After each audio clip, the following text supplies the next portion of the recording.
공동체 기도 함께 기도하는 시간 갖도록 하겠습니다. 하나님 아바 아버지, 연약한 우리가 성령의 위로를 힘입어 마음을 다해 하나님의 영광을 찬양하며 주님의 이름으로 예배합니다. 주님은 우리를 위해 오셨고 우리를 위해 일하셨고 지금도 보내신 성령으로 일하고 계심을 믿습니다. 연약한 우리를 성령으로 일깨워 주셔서 우리를 위해 일하시는 하나님 편에 서서 말씀으로 살게 하옵소서. 오늘 예배를 통하여 주께서 보내주신 진리의 성령을 힘입어 진리의 말씀을 깊이 깨닫고 우리가 주님 안에, 주님이 우리 안에 계심을 온전히 깨닫고 흔들림 없이 주님과 동행하는 은혜자로 살게 하옵소서. 하나님의 말씀은 성령으로만 깨달을 수 있기에 우리가 이 시간에도 성령 부어주시기를 기도합니다. 성령으로 말씀을 깊이 깨달아 이 악한 세대를 본받지 않고 오직 마음을 새롭게 함으로 변화를 받아 하나님의 선하시고 기뻐하시고 온전하신 뜻이 무엇인지 분별하여 오직 성령의 인도하심을 따라 진리로 살아가는 하나님의 자녀가 되게 하옵소서. 하나님께서 우리를 부르시고 세우신 목적을 깨닫기를 소망합니다. 성령을 힘입어 부르심과 사명을 깨닫고 매일 온 열정으로 사명을 감당하여 성령의 열매를 풍성히 거두고 누리며 그 은혜를 힘입어 사랑하는 가족과 이웃을 진리의 길로 인도하는 자가 되게 하옵소서. 주님 다시 오실 날이 가까울수록 더욱 흠먹고 순결한 믿음으로 굳게 서도록 도와주시옵소서. 항상 말씀의 지혜로 채워주셔서 올바른 선택과 판단으로 진리의 길을 가도록 도와주시옵고 주님 손 꼭 붙잡고 주님과 동행하며 주님이 기뻐하시는 선한 일에 더 힘쓰는 자가 되게 하옵소서. 우리는 주님의 약속을 믿습니다. 질병과 재난으로 고통받는 성도님들을 주님의 은혜로 회복시켜 주시옵고 보혈의 능력으로 치유하시오며 주님 안에서 주님의 이름으로 무엇을 구하든지 다 들으시고 이루어 주옵소서. 가정과 일터를 지켜 주시옵고 범사의 은혜와 복으로 채워 주시오며 악한 사탄의 시험과 불의와 악으로부터 우리를 항상 보호하여 주옵소서. 우리를 위해 큰 영광으로 다시 오실 예수님의 이름으로 기도합니다. 아멘. 2월 셋째 주 함께 나눌 말씀은 보혜사 진리의 성령입니다.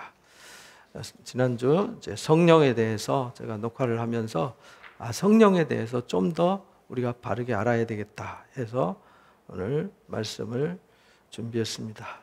요한복음 16장 7절에서 15절 말씀 함께 읽겠습니다. 그러나 내가 너에게 실상을 말하노니 내가 떠나가는 것이 너에게 유익이라.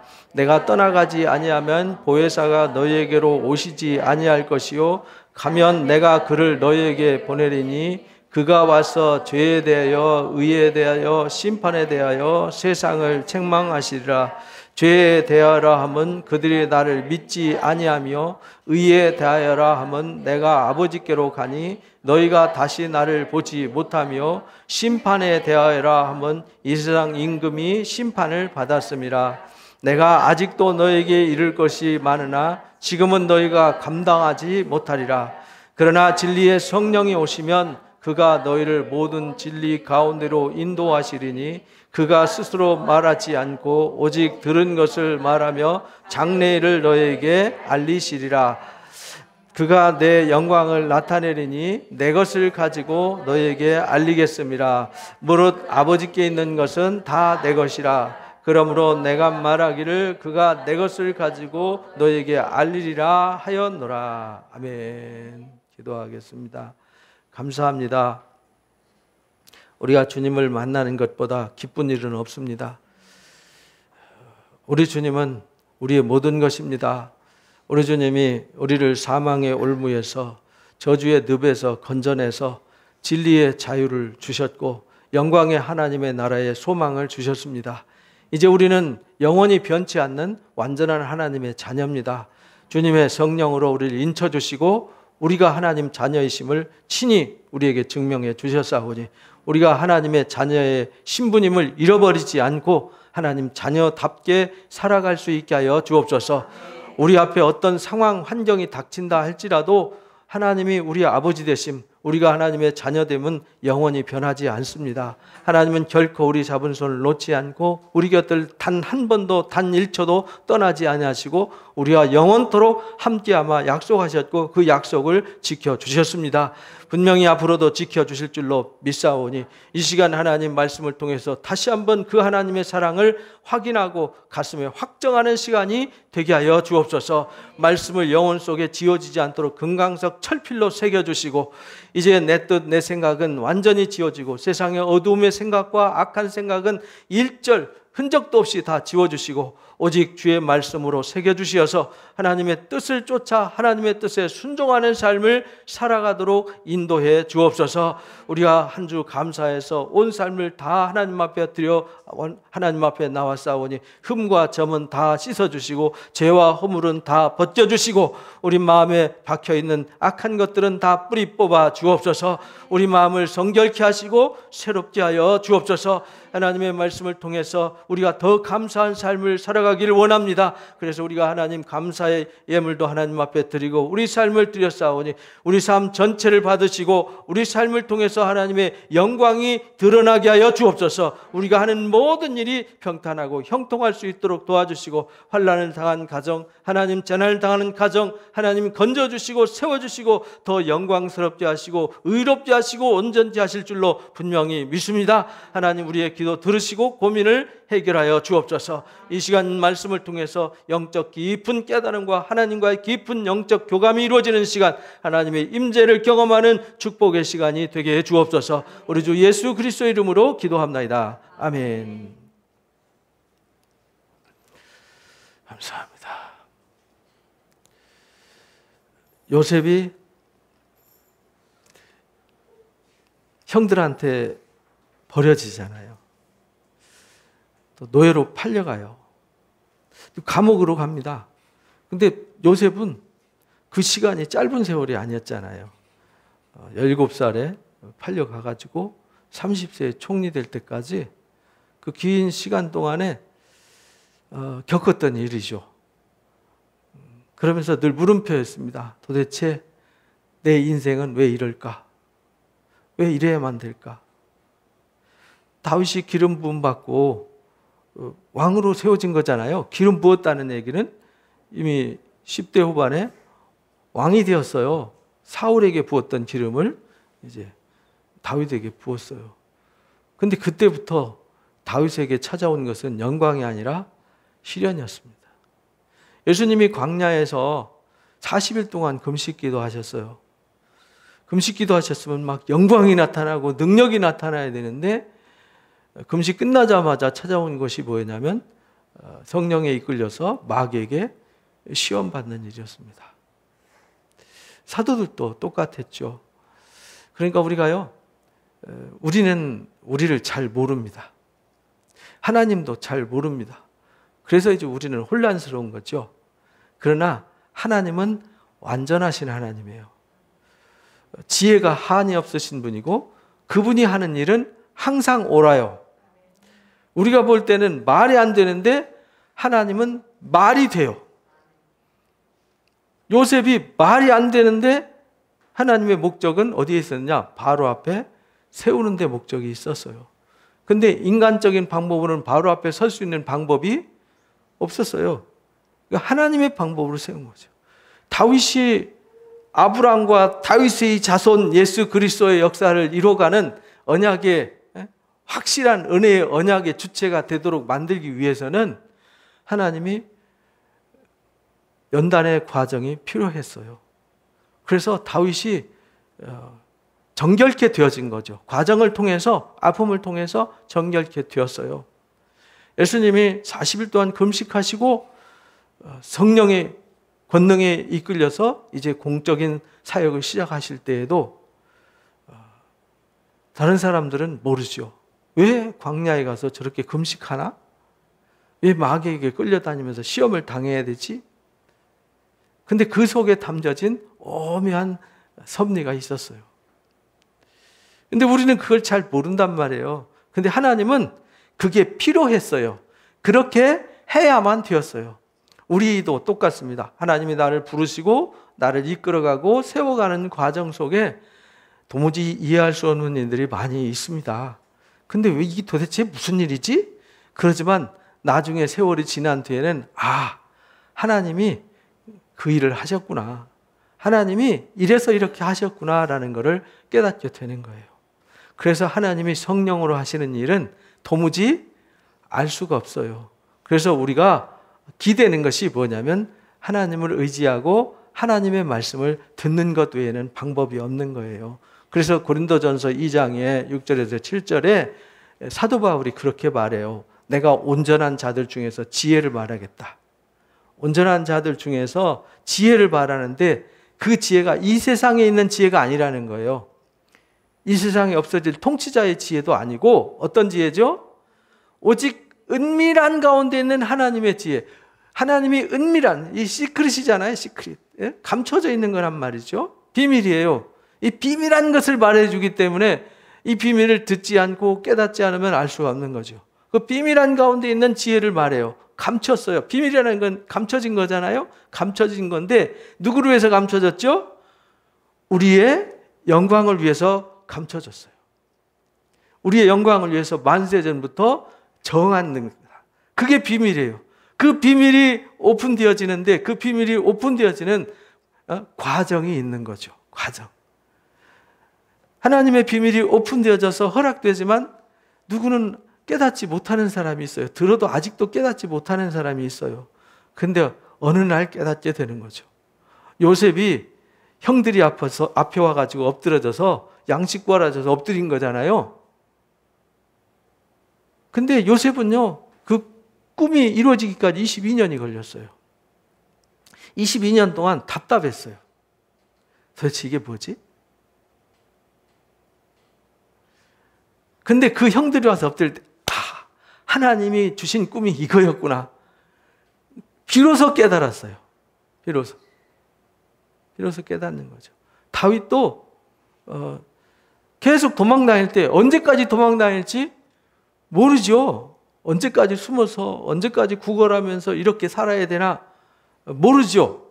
그런데 하나님 때가 되니까 시글락으로 보내서 왕이 되게 하고 유다 헤브론으로 올라가서 왕이 되게 해서 7년 동안 왕했는데 그 이후에 또 예루살렘에 올라가서 33년 동안 다스리게 하셨어요. 다윗이 난 앞으로 이렇게 할 거야 라고 계획 세운 것도 아니었어요. 나는 이렇게 해야 돼 라고 설계한 것도 아니에요. 그 일을 누가 이끄셨어요? 하나님. 그건 하나님만이 알고 있고 하나님만이 계획한 비밀이었어요. 예수 그리스도가 이 땅에 오신 것도 그렇고요. 오늘날 이 대한민국 땅에 복음이 들어오게 된 것도 그렇고 내가 거기에 지금 우뚝 서가지고 언약의 백성이 된 것도 그렇습니다. 어떻게 해서 내가 이 시대에 태어났는지, 어떻게 해서 내가 예수 그리스도를 만났고, 어떻게 해서 오늘 이 예배 시간에 내가 앉아있는지 그걸 알 길이 없어요. 그러나 그 모든 일은 누가 하셨어요? 하나님이 하셨어요. 그래서 바울이 은밀한 가운데 감춰진 건데 그거는 우리의 영광을 위해서 만세전부터 하나님이 준비하셨던 거야 이렇게 말해요. 이 지혜는 이 세상의 통치자들이 한 사람도 알지 못했다. 아무리 공부 많이 하고 뛰어난 사람도 알 수가 없었어요. 알았더라면 이 땅에 오신 하나님의 아들을 십자가에 못 박을 리가 없지요.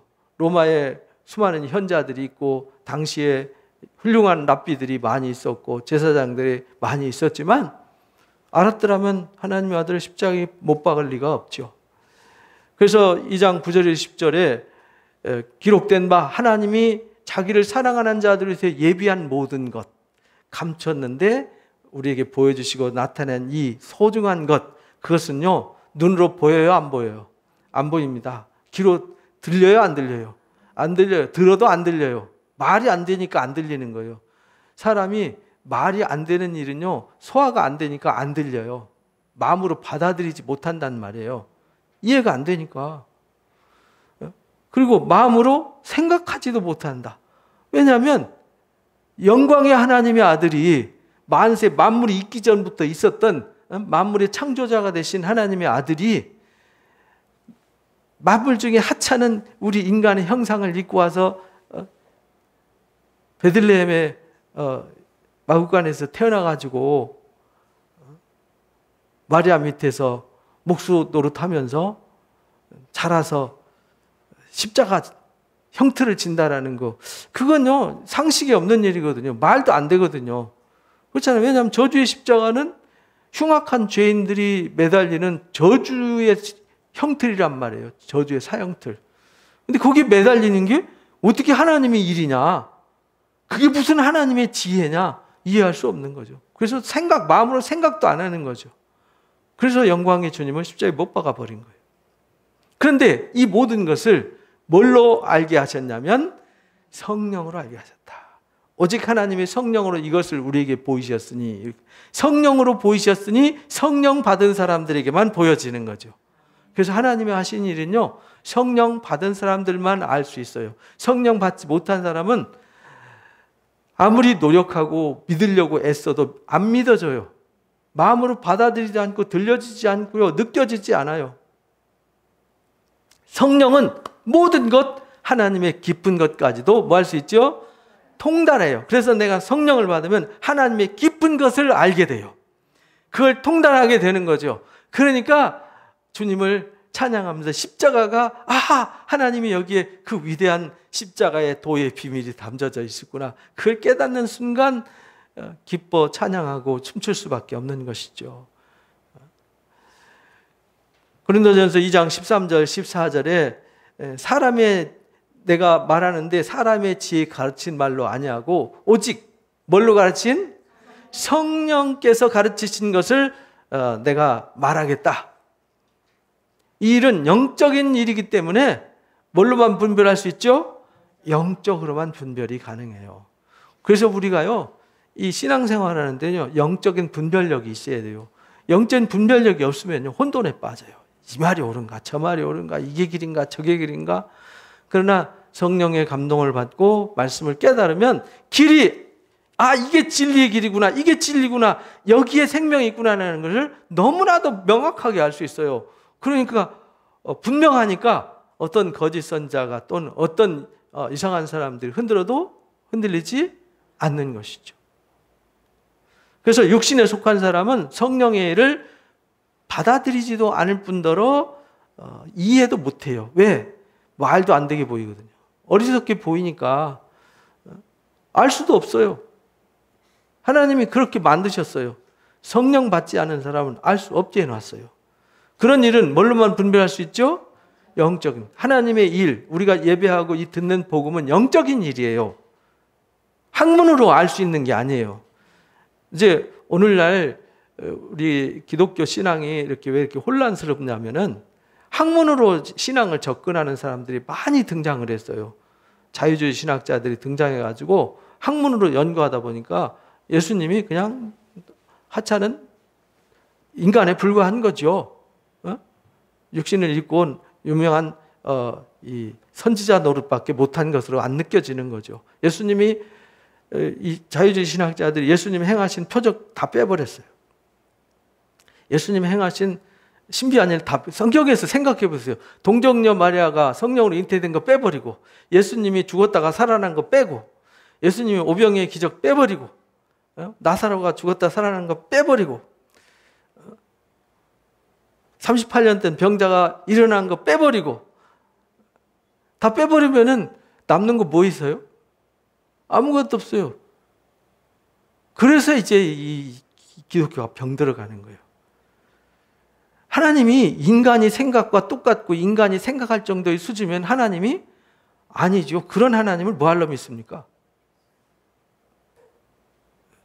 아니, 애굽에서 나올 때 10가지 재앙을, 그거 하나님이 하신 일이지만 그냥 그렇다는 거지 하고 빼버리면 하나님이 하나님 되실 이유가 없는 거죠. 10가지 재앙과 홍해를 가르고 광야를 지나간 건요, 지나갈 수 없는 그 동네를 지나가게 하신 것, 거기서 만나를 주어서 먹이신 건요, 하나님만이 신이라는 걸 보여주신 거예요. 스스로 하나님이 하나님이심을 증명하신 증거란 말이에요. 그거 빼버리면 뭐 나머지 성경 남는 거 뭐 있어요? 그 뭐 공자의 가르침이나 석가의 가르침이나 뭐 유명한 철학자들의 가르침과 전혀 다를 바가 없죠. 똑같죠? 그러면 우리가 믿는 하나님은 예수님이 이 땅에 굳이 오실 필요? 와서 그렇게 망신당하고 고통 겪고 저주의 십자가 뭐 하려 질 필요 없지. 차라리 안 오시고 좋은 얘기만 해주시면 되지. 그걸 우리가 깨닫지 못한단 말이에요. 이건 영적으로만 분별할 수 있어요. 그래서 성령을 보내주셨어요. 진리의 성령을 보내주셔서 뭘 깨닫게 하냐면 죄에 대해서, 의에 대해서, 심판에 대해서 깨우쳐 주신다라고 오늘 본문 말씀에 가르쳐 주셨어요. 내가 진실을 말한다. 실상을 말한다는 것은 진실을 말한다. 진리를 말한다. 진짜를 말한다. 이런 말이에요. 내가 진짜 진실을 말하는데 내가 가는 게 유익한 거야. 주님이 가는 게 유익해요. 왜 유익하냐면 주님이 육신을 입고 그대로 있으면 그 동네 사람들밖에 주님이 못 만나잖아요. 주님 만나려면요, 그 먼 길을 여행을 해야 되고요. 우리는 비싼 돈 주고 막 비행기 타고 막 이스라엘 갔다 와야 되고 이러잖아요. 그럼 예수님이 우리나라 초청하려면 비행기 표 끊어드리고 막 비행기 타고 오셔야 되고, 그럼 미국 가셨다가 뭐 영국 가셨다가 뭐 아프리카 가셨다가 중국 갔다가 바쁘시잖아요. 언제 다 돌아다니시고. 그래서 동시에 전 세계에 언제 어디서나 누구에게나 주님이 오신 목적과 주님이 하신 일과 주님이 다시 오심에 대한 이 고귀한 복음의 비밀을 알게 하려고 주님이 가신 거예요. 왜? 가셔야 다른 보혜사가 오시는 거예요. 내가 떠나가지 않으면 보혜사가 너에게 오시지 않는다. 가면 내가 그를 너희한테 보낸다. 주님이 우리한테 보내주시는 거죠. 그가 와서 하는 일이 뭐냐면 뭐에 대해서? 죄에 대해서, 의에 대해서, 심판에 대해서 세상을 뭐예요? 책망한다는 말은 잘못 알고 있는 것을 바르게 가르쳐 주겠다는 거예요. 당시의 바리새인들, 사두개인들, 종교인들이 율법을 지켜야, 할례를 받아야 거룩해진다고 했는데 거룩해졌어요? 돌 들고 가늠한 여인을 쳐 죽이려고 돌 들고 왔던 사람들, 죄 없는 놈 있으면은 먼저 쳐 이랬더니 슬그머니 놓고 다 가버렸잖아요. 아무도 돌 던질 자격이 있는 사람이 아무도 없단 말이에요. 그러니까 이 사실을 알게 하려고 예수님이 가신다는 거예요. 그리고 가시면 뭘 보내주세요?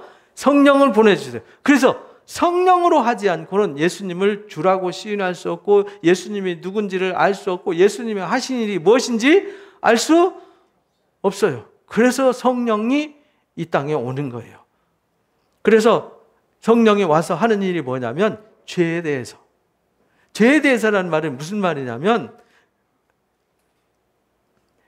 예수님이 이 땅에 오셔서 십자가 지셔서 죽으셨어요. 그런데 그냥 당신이 죽고 싶어서 죽은 게 아니잖아요. 누구를 위해서 죽으셨죠? 죄인들을 위해서 대신 죽었단 말이에요. 그러니까 대신 죽었으니까 예수님을 믿지 않으면 죄 문제가 해결돼야 안 돼요. 안 돼요. 양 잡고 소 잡고 뭐 율법 지키겠다고 광야에서 금식하고 장대 꼭대기 올라가서 아무리 육체의 정력을 죽이겠다고 애써도 안 돼요. 옛날에는 주상수행이라는 게 있었어요. 광야에 들어가서 사막 동굴에서 수양을 하는데 거룩해지지 않아요. 이 육체가 통제가 안 돼요. 그러니까 사방 1m 되는 기둥 꼭대기 올라가서요. 서서 앉지도 않고 서서 수행을 했어요. 육신 꼼짝 마. 근데 그렇게 해서 해결됐나요? 안 됐어요. 안 된다니까요. 그걸로 안 돼요. 뭘로만 되느냐? 예수 그리스도를 믿음으로만 죄의 문제가 해결돼요. 예수 그리스도의 십자가를 통하지 않고는 절대로 죄가 해결되지 않아요. 그런데 예수 그리스도의 십자가를 믿었다고 해서 죄가 눈에 보이는 것도 아니고 만져지는 것도 아니잖아요. 그런데 그 사실이 믿어지고 그 사실이 깨달아져서 죄가 사해진다는 거예요. 그걸 알게 하기 위해서 누가 왔어요? 성령이 왔어요. 그러니까 성령으로 하지 않고는 그 사실을 절대로 알 수 없어요.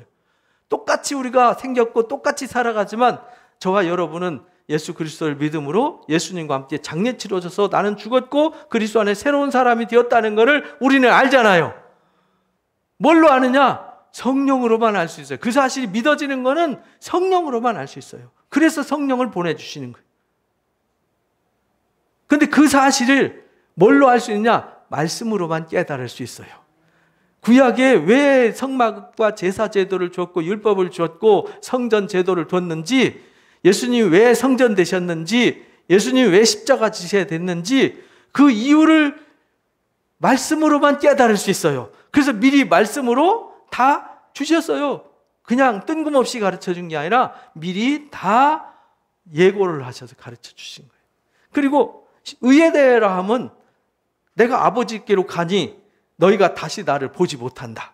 이게 의가 뭐냐면 예수님이 오셨잖아요. 다시 가셨잖아요. 그 말은 무슨 말이냐면 본래 상태로 돌아가신 거잖아요. 근데 이 땅에 오셨다가 본래 상태로 가셨어요.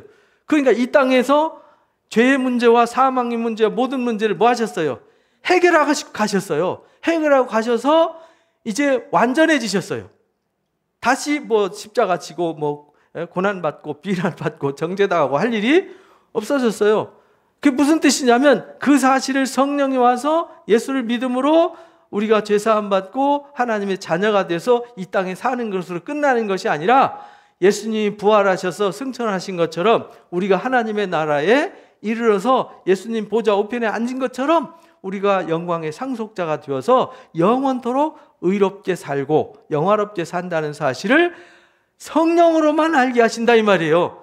그래서 그 소망을 가진 사람들은 이 땅에서 작은 일에 요동하지 않아요. 이 세상에 있는 것은 잠깐 지나갈 뿐이고 이 세상에 있는 것들은 하나님이 쓰라고 준 거지 그거 짊어지고 영원토록 살라고 준 게 아니잖아요. 그 사실을 알게 하신다는 거예요. 그러니까 이 세상에 조금 어려운 일 있죠. 고난도 있죠. 환난도 있죠. 그러나 그것조차도 유익하게 만들어주시고 그거는 아무것도 아니게 만들어버린다는 거예요. 그래서 우리는 지금부터 영원까지 영광을 나라를 바라보면서 영광의 소망으로 살기 때문에 우리가 완전한 의를 힘입었어요. 그 사실을 성령으로만 깨달을 수 있어요.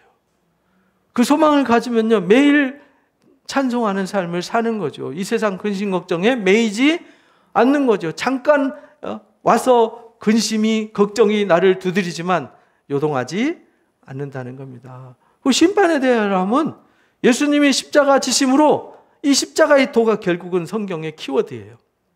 십자가 지심으로 우리가 죄와 사망의 굴레에서 벗어났죠. 십자가를 지시고 3일 만에 살아나심으로 우리가 부활의 영광과 영광의 나라의 영원한 소망을 얻게 되었죠. 그리고 십자가 지심으로 뭐가 무너졌냐면 사탄의 권세가 영원히 끝나버렸어요. 이 사실을 누가 알게 해요? 성령이. 그래서 이제 사탄의 권세는 끝났어요. 십자가로 끝났어요. 그래서 하늘에서 있을 것을 얻지 못해서 이 세상에 내가 쫓겼어요. 그래서 이 땅 와서 바다 모래가에 서서 택하신 자들을 괴롭히려고 하지만 하나님이 인친 자들은 가까이 해야 못해요. 가까이 할 수 없게 하셨어요. 그런데 그 놀라운 사실을 알게 하는 건 누가 알게 해요? 성령이에요. 이 세 가지를 확실하게 알게 해요. 그래서 우리가 믿고 세례를 받은 사람은 뭘 받지요? 구원을 받아요. 믿지 않는 자는 뭘 당하죠? 정죄를 받아요. 마가복음 16장 16절에 마지막에 예수님이 부활하신 후에 가르쳐 주신 말씀이에요. 그래서 예수님이 요한복음 3장에서 그렇게 말씀하셨어요. 나는 심판하러 온 게 아니라 구원하러 왔다. 그러나 믿지 않는 자들은 믿지 아니함으로 이미 뭘 받았어요? 심판을 받았다. 이렇게 말해요. 그러니까 이게 믿는다는 게 보이지 않는 영적 신비라는 거예요. 이건 학문으로 철학으로 알 수가 없어요. 그런데 이게 믿어지는 것이 이게 성령의 증거예요. 여러분이 주님을 믿으시죠? 그래서 내가 구원받았다는 것을 확신하시죠? 이게 뭐냐면 성령 받은 증거라는 말이에요. 다른 사람들은 그 사실이 안 믿어져요. 사람들이 초청해도 왜 안 오냐? 안 믿어져서 생각도 안 되고요. 이해도 안 되고요. 감당이 안 돼서 안 오는 거예요. 그래서 데살로니가 후서 2장 9절에서 12절 보니까 악한 자들도 이 땅에서 활동을 해요. 악한 자가 나타나서 사탄이 악한 자가 사탄이잖아요. 사탄이가 활동하는데 뭘로 일하냐면 능력과 표적과 거짓 기적으로 불의의 속임으로 임한다는 거예요.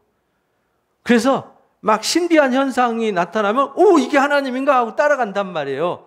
근데 하나님은 표적과 능력이 복음이 아니라는 거예요. 예수님이 귀신 내쫓고 안전뱅이 일으키고 눈먼 사람 눈 뜨고 병든 자 나병 환자 고쳤다고 해서 그게 복음이 아니에요. 그건 불쌍히 여겨서 도와준 거지, 섬겨준 거지, 그 자체가 복음이 아니에요. 그거 귀신 내쫓았다고 해서 나병이 치유됐다고 해서 그 사람이 구원받고 하나님 자녀 되는 거는 아니라는 거예요. 그걸 통해서 주님을 바라보게 하고 주님을 믿게 하는 거지, 그거는 도구에 불과한 거예요. 은사는 도구에 불과해요. 은사가 복음이 아니에요. 근데 사람들이 은사와 복음을 구분하지를 못해요. 그래서 진리의 사랑을 받아야 뭘 할 수 있어요? 구원을 받아요. 그 진리의 사랑이 뭐냐? 십자가의 도가 진리란 말이에요. 죄에 대해서, 의에 대해서, 심판에 대해서 깨달아야만 우리가 뭐 할 수 있냐면 구원을 받을 수 있어요. 그게 뭐냐? 진리예요. 그 자체가 성경 66권에 그거 기록해서 우리한테 그거 가르쳐 주는 거예요. 우리가 뭘 배우냐? 그걸 배우는 거예요. 아, 그렇구나.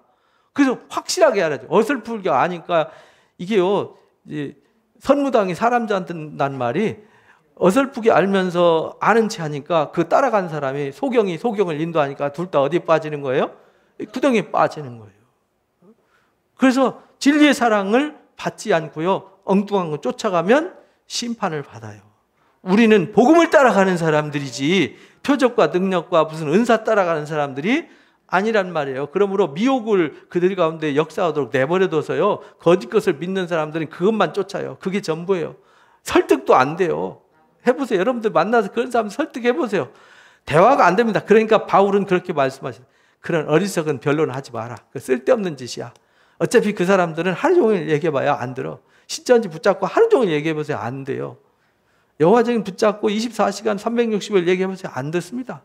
마음을 닫고 있기 때문에 절대로 안 돼요. 그러니까 하나님의 일은 내가 하는 게 아니라 누가 하세요? 하나님이 성령으로 일하시는 거예요. 그래서 그런 사람들은 진리를 믿지 않고요, 불의를 좋아하기 때문에 그런 사람들을 묶는 거예요. 그리고 계시록 14장에 그런 사람들은 따로 거두잖아요.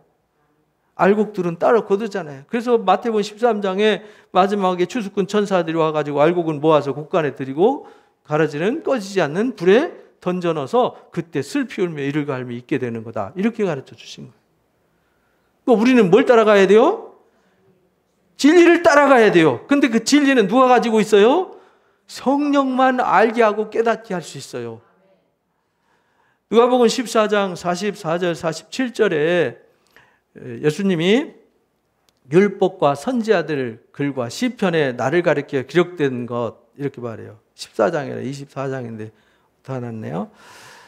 이에 대해 예수님이 율법과 선지자의 글과 시편, 그러니까 이게 뭐냐면 모세오경과 선지자들의 글과 성문서, 지금 성경, 구약 성경을 말하는 거예요. 구약 성경을 가르쳐 줬어요. 예수님이 오셔서 십자가를 져야만 되고 죽어야 되고 3일 만에 다시 살아나야 되고 하나님 보좌 우편에 가셨다가 다시 오셔야 될 얘기가 성경에 다 기록됐다는 거예요. 그 기록된 것이 모든 것이 이루어져야 한다라고 한 그 말을 마음을 열어서 깨닫게 했어요. 뭘 열어서요? 마음을 열어서 성경을 깨닫게 하셨어요. 예수님이 고난당하실 것, 죽은 가운데서 살아날 것, 또 그 이름을 힘입어서 죄사함 받고 그 회개가 모든 땅끝까지 전파될 것을 깨닫게 하셨어요. 그 깨닫게 하시는 것이 곧 뭐냐면 성령이에요. 성령으로 그걸 깨닫게 하는 거예요. 이 사실은요, 성령이 아니면 깨달을 수가 없어요. 그래서 골로새서 2장 2절에서 4절에 보면은 하나님의 비밀은 그리스도를 깨닫게 한다. 이게 그리스도를 깨닫는 게 이게 너무 어려운 거예요. 사람들이 왜 변화 안 되냐면요, 그리스도를 깨닫지 못해서 그래요. 십자가의 도를 깨닫지 못하니까 변화가 안 되는 거예요. 십자가의 도를 깨달으면요, 변할 수가 없어요. 타락할 수가 없어요. 변질될 수가 없다니까요. 어떤 고난도 당연히 이기는 거예요. 십자가의 도가 너무나도 강렬하기 때문에. 그래서 이 십자가의 도를 깨닫게 하려면 그 안에 뭐가 있냐면 십자가의 도, 하나님의 비밀인 그리스도 안에 지혜와 지식의 모든 보화가 감춰져 있어요. 그래서 우리가 잠언 2장 3장에서 배웠잖아요. 금을 구하듯이 음을 구하듯이 지혜를 구해야 된다. 이것을 말하는 이유는요, 우리가 교묘한 말에 뭐하지 않기 위해서 속지 않게 하려고. 골로새 교회 그때 당시 이단들이 많았거든요. 오늘날도 이단들이 많잖아요. 정통을 가장한 이단도 너무 많아요. 잘못된 신학을 가진 사람 너무 많고요. 성경이 아닌 이상한 학문 가르치는 사람도 너무 많아요.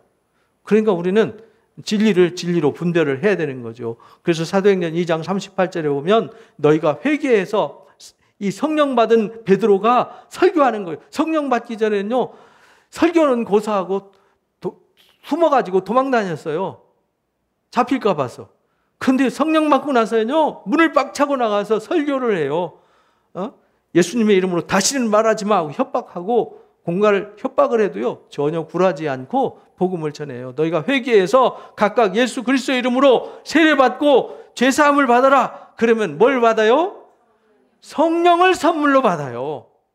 그래서 우리가 회개하고요, 주님 앞에 나가서 진짜 이 회개를 해야 되는데, 이 회개라는 건 뭐냐면 돌이키는 거잖아요. 내가 잘못된 생각, 잘못된 신앙, 잘못된 길에서 확 돌아서 가지고 이제 주님만 바라보고 주님 편에 서서 살아가는 거죠. 지금부터 영원까지. 그렇게 하면요, 성령을 부어주셔서 주님이 하신 일, 주님을 통해서 우리에게 하시고자 하는 일, 주님을 통해서 우리에게 예비된 일들을 다 알게 하고 깨닫게 한다는 거예요. 죄에 대해서, 의에 대해서, 심판에 대해서. 사실은 죄에 대해서, 의에 대해서, 심판에 대해서가 이 세상 성경이 하고자 하는 모든 얘기가 다 담겨져 있는 거예요. 그래서 진리의 성령은요, 하시는 일이 주님이 말씀하신 것을 가르치고 뭐하게 해요? 생각나게 하는 거예요. 요한복음 14장 26절 읽어봅니다. 보혜사 곧 아버지께서 내 이름으로 보내실 성령, 그가 너에게 모든 것을 가르치고 내가 너에게 말한 모든 것을 생각나게 하는 거예요. 그러니까 우리가 성령을 받으면요, 주님이 가르친 가르침이 아하, 이 말씀이었구나. 주님이 오셔서 하신 일. 그래서 예수님의 제자들도요, 예수님이 하신 일을 이해를 못했어요. 왜 십자가를 지시지? 뭐 잘못된 거 아니야? 그래야 제자들 다 도망가 버렸잖아요. 베드로는 3번이나 부인하고 저주까지 하면서. 예수님이 하는 일이 도대체 이해가 안 됐어요. 예수님이 요한복음 2장에 보니까 예루살렘 성전이 정말 화려하고 전 세계에서 그때 당시에 최고 화려하고 큰 성전이었어요. 전 세계에서 가장 화려하고 큰 신전, 그게 이제 예루살렘 성이었거든요. 성전이었거든요. 그거 보면서 자랑하니까 예수님이 저거 헐어버려라. 내가 3일 만에 이렇게 하다 할 때 제자들도 웃었어요. 아이고, 저걸 어떻게 헐어요? 그러니까 헐 수 없으니까 일으킬 수도 없다. 이렇게 생각한 거죠. 근데 나중에서 깨달았어요. 성령 받고 나서 깨달았다. 가로치고 이렇게 설명해 놨죠. 예수님이 부활하시고 승천하신 후에 성령 받을 때, 예수님이 십자가 사건을 말씀하신 거구나. 예수님이 죽었다가 3일 만에 살아나실 것을 말씀하신 건데, 그 오명을 어떻게 알아요? 너희가 내 살을 먹어야 돼, 내 피를 먹어야 돼 할 때, 아니 식인종도 아니고 무슨 살을 먹고 피를 먹어. 제자들도 그래서 슬금슬금 다 도망가 버렸잖아요. 제자들이 야, 너희들도 갈래? 그러니까 베드로가 영생의 말씀이 죽게 있는데 우리가 어디 갑니까? 라고 고백을 했지만 사실은 그거 깨닫지 못하고 간 거예요. 사람들이 나를 누구라고 그러냐? 엘리야 뭐 선지자 뭐 이렇게 말합니다. 그러니까 너는 나를 누구라 그러냐? 주는 그리스도 살아계신 하나님의 아들입니다. 라고 고백을 했지만 사실은 그 고백이 본인이 한 게 아니에요. 성령이 그에게 그렇게 고백하게 한 거예요. 성령이 말하게 하심으로 그렇게 한 거예요. 그렇게 했는데도 십자가 앞에서는 꽁무니 빼버리잖아요. 그래서요, 이 성령 받으면요, 주님이 그때 말씀이 그런 거구나. 성경 읽을 때 옛날에는 제가 창세기 1장부터 3장까지 읽는데 1년 걸렸어요. 왜냐하면 이해가 안 되니까. 그런데 나중에요, 제가 성령을 받고 눈이 떠져서 성경을 읽는데 밤을 새워서 성경을 읽어도요, 손에서 성경을 놓을 수가 없었어요. 너무 감사하고 너무 신비하고 막 성경에서 막 은혜가 쏟아져 내려오는데 그걸 말로 어떻게 형용할 수가 없었어요. 사람의 지혜로는 알 수가 없는 거라니까요. 그래서 15장 26절도 읽어봅니다. 내가 아버지께로부터 너에게 보낼 보혜사 곧 아버지께로부터 나오시는 진리의 성령이 오실 때에 그가 나를 증언한다. 그래서 진리의 성령이 왜 진리의 성령이냐면 진리로 일하는 성령이기 때문에 진리의 성령이에요. 그러니까 성령이 진리가 없으면 성령이 아니에요. 성령인데 진리와 함께 일하면 성령이고 진리인데 성령이 없으면 진리가 아니에요. 이걸 잘 깨달으셔야 돼요. 근데 성령 받은 사람이 증거하는 건 뭘 증거하냐면 십자가의 도를 증거하는 거예요. 예수님에 대해서 증언하는 거예요. 예수님에 대해서가 죄에 대해서, 의에 대해서, 심판에 대해서 증언하는 거예요. 그 증언을 하는 것이 성령의 역사예요. 그렇지 않은 건 다 가짜라는 거예요. 고린도전서 2장 10절 읽어봅니다. 오직 하나님이 성령으로 이것을 우리에게 보이셨으니 성령은 모든 것 곧 하나님의 깊은 것까지 통달하신다. 그래서 우리가 성령으로 이 모든 사실을 깨달아서 아멘 하고 우리가 주님을 따라가게 되는 것이죠. 고린도전서 12장 3절 읽어봅니다. 하나님의 영으로 말하는 자는 누구든지 예수를 저주할 자를 하지 아니하고 또 성령으로 아니하고는 누구든지 예수님을 주님이라고 시인할 수 없어요. 우리가 주님 주님 부르는 것은요, 그냥 입술로 주님 주여 주여 주여 한다고 구원받는 게 아니라 그랬잖아요. 주님이라고 부른다는 말은 무슨 말이냐면 주님은 나의 주인입니다. 주님은 내 안에 계셔서 내 삶의 주인이십니다. 나의 왕이십니다. 그런데 언제 이 왕이 바뀌면 돼요, 안 돼요? 안 되잖아요. 이 왕이 내가 되면 안 되고 재물이 되면 안 되고 세상 명예가 되면 안 되고 사람이 되면 안 된다는 거예요. 내 마음과 영혼에게 왕이 누가 되느냐? 주님이 되어야 된다. 이 고백은 아무나 하는 게 아니라는 거예요. 누구만 할 수 있어요? 성령 받은 사람만 할 수 있어요. 그래서 주님의 명령을 순종하면서 하는 거죠. 왕이 명령하는데 안 하면 안 되죠. 그죠?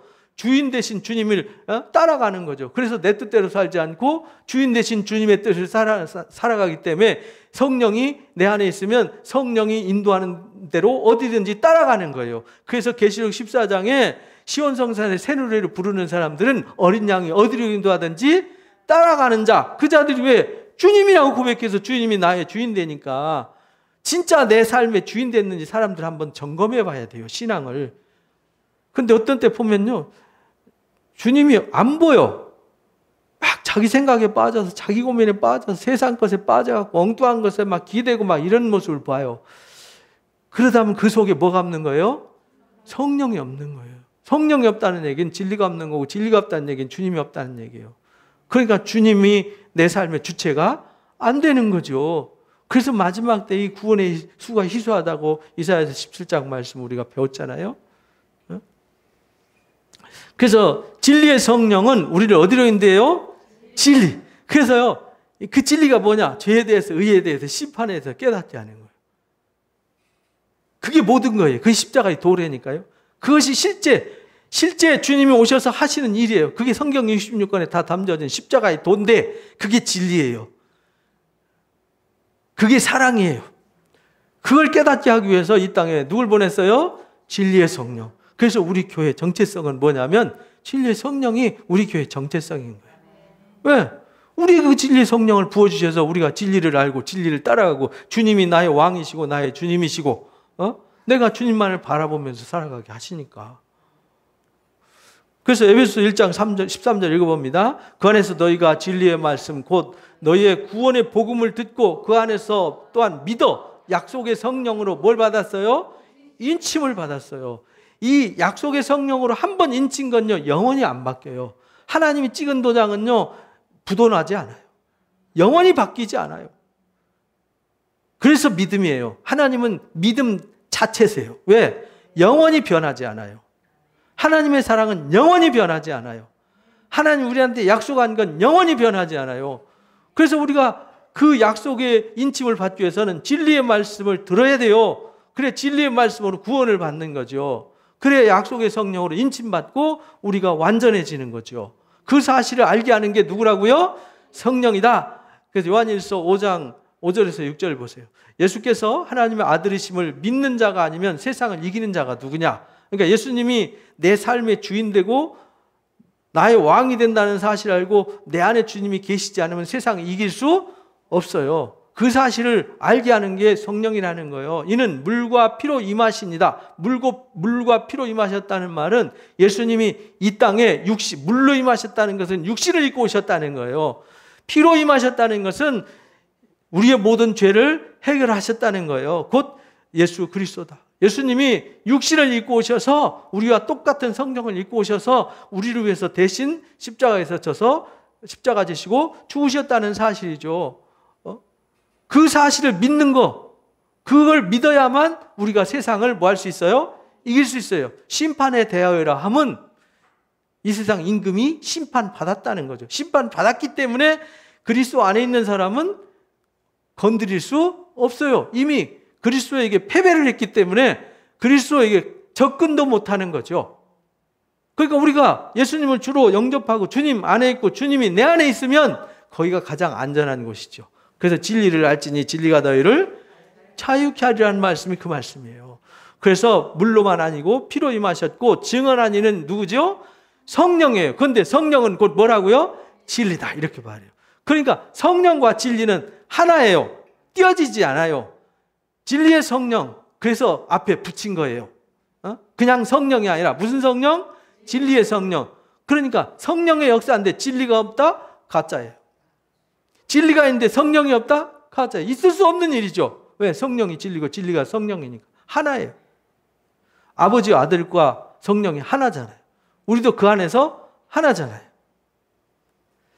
요한복음 16장 13절에서 15절 오늘 본문 말씀, 진리의 성령이 오시면 그가 너희를 어디로 인도해요? 그냥 진리가 아니라 모든 진리, 그 모든 진리가 십자가의 도래니까요. 진리가 뭔지도 모르면 안 돼요. 죄에 대해서, 의에 대해서, 심판에 대해서 예수님이 완성시키고 가셨잖아요. 그래서 끝난 거예요. 죄, 사망 끝났어요. 이제 우리가 의롭게 돼서 영화로운 하나님 나라의 주인공이 됐고 우리가 주님의 영화로움처럼 영화롭게 될 거예요. 그죠? 이미 약속 받았어요. 성령으로 인치심을 받았어요. 이미 받았지만 아직 완성이 안 됐을 뿐이에요. 그리고 마귀는 어떻게 됐어요? 심판받아요. 불못에 던지기로. 그래서 계시록 20장에 불못에 던져지잖아요. 마귀는 끝났어요. 그래서 그 진리가 뭘로 완성됐냐? 십자가의 도로 완성되었다. 그래서 그 진리 가운데 우리를 인도하셔서 우리가 진리로 산다. 그래서 성령은 스스로 말하지 않는다. 오직 들은 것을 말한다는 말은 이미 성경 60년권에 있는 진리를 말하는 거지 거기다 더하지도 않고 빼지도 않는다는 거예요. 그래서 우리가 진리를 알면요, 성경 66권의 모든 말씀이 십자가의 도로 다 해석되는 거예요. 십자가 열쇠로 열리지 않는 성경 말씀은 진짜가 아니에요. 그리고 장래일을 말한다. 장래일이 뭐죠? 뭐 내년에 코로나가 없어질 겁니다. 뭐 내년에 뭔 일이 있을 겁니다. 한강다리가 몇 개 생길 겁니다. 이런 거 장래일이 아니라고요. 장래일이라는 건 뭘 말하죠? 주님의 영광에 임하는 일, 주님이 다시 오시게 되는 일. 그래서 약속대로 마귀를 잡아서 불못에 집어넣고 우리는 어린 양의 신부가 되어서 시온 성산에서 새 노래를 부르면서 영광의 신부가 되어서 주님의 오심을 영접하고 거기서 영원토록 영화롭게 산다는 사실을 알게 하는 게 누구라고요? 진리의 성령이에요. 이 사실을 우리가 첫째 부활의 영광에 이르게 된다는 사실을 진리의 성령으로만 깨달을 수 있어요. 그 길로 인도받는 거예요. 그래서 무릇 아버지께 있는 건 다 내 거다. 그래서 그가 와서 내 것을 가지고 말한다. 성경 66권이 누구 거예요? 하나님 건데 예수님이 오셔서 다 완성시켰잖아요. 그래서 그걸 가지고 와서 가르친다는 거예요. 그거 외에 또 다른 거 가르치는 게 아니라니까요. 그 위대한 십자가의 도를 가르치는 것이 진리의 성령의 역사다. 그래서 성령이 와서 장래를 가르치고 예수님이 있는 모든 걸 와서 가르쳐서 누구의 영광을 드러내요? 하나님의 영광을 드러내요. 그래서 요한복음 3장 34절에 보면은 이렇게 말합니다. 하나님이 보내신 이는 뭘 하죠? 하나님의 말씀을. 왜? 성령을 한량없이 주시기 때문에. 그러니까 성령을 한량없이 안 받으면 하나님의 말씀을 못하는 거죠. 단순히 지식 전에서 무슨 교리나 철학 전에서 될 것이 아니라는 거죠. 그래서 성령의 음성은 다른 거예요. 마태복음 10장 20절도 말하는 이는 너희가 아니라 너희 속에 있는 뭐라고요? 성령이다. 그러니까 가서 무슨 말 할지 걱정하지 마라. 이렇게 말씀하시잖아요. 그러니까 우리는 무슨 일을 할 때 내가 하려고 하지 말고 내 속에 있는 성령을 의지하라는 거예요. 내 안에 주님이 계시잖아요. 내 안에 십자가의 도가 있잖아요. 그러면요, 어떤 상황을 봐도 그 십자가의 도로 다 설명하고 해석할 수 있어요. 그래서 데살로니가 후서 2장 11절 14절에 진리를 믿지 않고 불의를 좋아하는 사람들을 구별하시고 진리를 갈망하고 사모하는 자들을 구별하셔서 하나님께서 성령으로 진리를 쫓는 사람들을 모으는 역사가 하나님의 역사예요. 그래서 마지막 그물 비유 가르쳐 주셨죠. 예수님이 천국 비유를 가르쳐 주시면서 그물을 던져서 잡은 후에 좋은 것은 그릇에 담고 나쁜 것은 내어버린다. 마지막 때에도 이와 같다.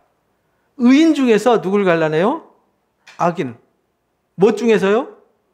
의인 중에서. 이미 안 믿는 사람들은 이미 심판 받았다 그랬잖아요. 근데 믿는다고 예수님의 이름을 부르고 하나님의 이름 부르는 사람들 다 불러 모아가지고 좋은 것은 그릇에 담고 나쁜 것은 내어버린다. 마지막 때도 이와 같다. 그때에 버려진 자들이 슬피 울며 이를 갈미 있게 될 거다. 이렇게 가르친 거예요. 그러니까 우리는 뭘 쫓아가야 돼요? 진리의 성령을 쫓아가야 되는 거죠. 성령에게 뭐가 있으니까? 진리가 있으니까. 그래서 우리가 진리를 듣고 진리를 깨닫는 거죠. 그 진리가 뭔가 했더니 십자가의 도였더라. 그것은 하나님이 우리의 영광을 위해서 만세전부터 감춰놨던 하나님의 비밀이더라. 이렇게 우리가 배운 거예요. 죄에 대해서, 의에 대해서, 심판에 대해서 여러분들은 밝히 아시고 진리의 성령을 통해서 오직 참된 진리 가운데 인도받으셔서 주님의 영광이 드러날 때에 그 진리와 함께 승리자 되시기를 주님의 이름으로 축복합니다. 오늘 말씀을 정리하겠습니다. 첫 번째 읽어봅니다. 예수님이 누구신지 오신 목적이 무엇인지 이 세상 지혜로는 이해할 수도 없고 받아들이지도 못하고 오직 성령 받은 사람들만 알 수 있습니다. 두 번째요. 진리의 성령은 예수님을 통하여 어떻게 죄의 문제가 해결되었는지, 어떻게 의롭게 되었는지, 그리고 어떻게 사탄이 심판받게 되었는지를 깨닫게 합니다. 세 번째요. 진리의 성령은 육신으로는 도무지 알 수 없는 하나님의 일을 알게 하고 예수님의 말씀을 생각나게 하고 말씀하시는 의도를 깨닫게 합니다. 네 번째요. 진리의 성령은 항상 진리의 말씀과 함께 일하며 진리를 알게 하고 진리 가운데 인도하기 때문에 말씀이 없는 성령의 역사는 없습니다. 마지막이요. 주님의 것을 가지고 주님의 영광을 위해 일하는 진리의 성령의 인도를 받지 않으면 우리를 위해 예정하신 영광스러운 복음의 미래를 알 수 없습니다. 아멘. 다짐 기도하겠습니다.